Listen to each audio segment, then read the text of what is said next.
Maqedonia e Veriut po I përkushtohet shkencës, të paktën duke disafishuar buxhetin për këtë fushë, nga 380 milion në vitin 2024 në 1,37 miliard denar për vitin 2026. Por pas një ore, Ministria e përgjysmoi shumën, duke thënë se në njoftimin paraprak kishin bërë gabim dhe se buxheti për vitin e ardhshëm do të jetë 773 milion denar. Nga Ministria e Arsimit dhe Shkencës në ditën botërore të shkencës bëjnë me dije se këtë vit kalendarik përmes 3 thirrjeve për shpërndarjen e mjeteve ka stimuluar realizimin e projekteve shkencore dhe kërkimore në universitetet publike, fakultetet dhe institucionet shkencore, në asham dhe në komunitetin e biznesit, të cilat janë në përputhje me qëllimet e strategjisë për specializim inteligjent të Maqedonisë.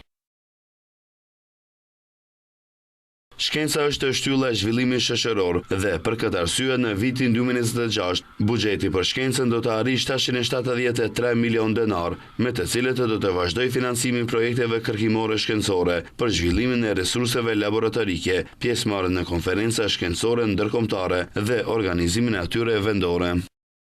Ministria sqaron se këto mjete po ashtu janë paraparë për botimin e punimeve shkencore në revista me faktor impakti, ndarja e bursave për shkencëtar të rinj, bursave për ciklin e 2 dhe të 3 të studimeve në vend, si dhe organizimi I qendrimeve shkencore dhe studimore jashtë vendit. Gjithashtu shtojnë se gëzon rritja e interesit të rinj për të marrë me shkencë dhe inovacione, e cila reflektohet në shfrytëzimin e masave që mashi I vënë në dispozicion, kështu që së bashku me institucionet e tjera kompetente qeveritare zotohen se do të vazhdojnë të mbështesin ata në realizimin e ambicieve personale.